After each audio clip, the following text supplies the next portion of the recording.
Les leishmanioses sont des maladies dues à des parasites appelés les leishmanias. Transmises par un moucheron piqueur appartenant à la famille des phlébotomes, c'est une maladie qui sévit dans les régions tropicales et fait partie des maladies tropicales négligées par l'OMS. En Guyane, on ne retrouve que la leishmaniose cutanée. Ce parasite est présent chez de nombreux mammifères, dont principalement le paresseux à deux doigts. L'homme est un hôte accidentel de ce parasite qui provoque la maladie. On connaît 5 espèces de leishmanie qui sont responsables de plusieurs formes de leishmaniose cutanée.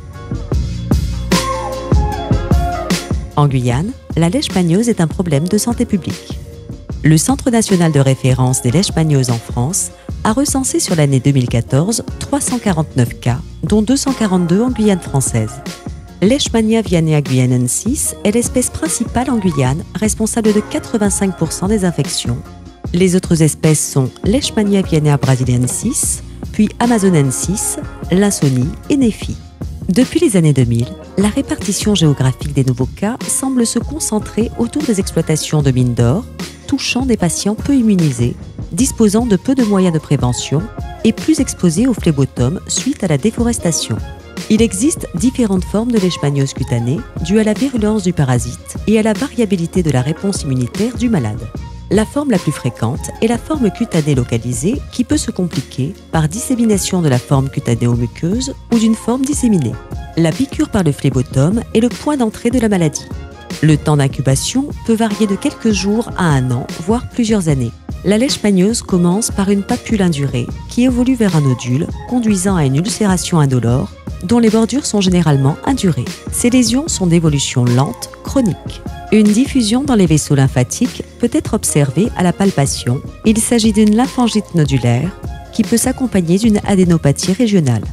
La principale complication est l'atteinte des muqueuses, principalement le nez, provoquant des saignements, voire une perforation réalisant le nez du tapir, à l'origine de défigurations irréversibles.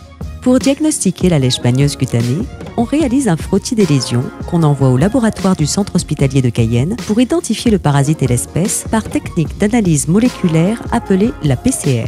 Sans traitement, l'évolution naturelle est une guérison spontanée qui peut prendre plusieurs semaines, des mois, voire des années. Le temps varie en fonction de la taille de la lésion et de l'espèce de leishmanie incriminée.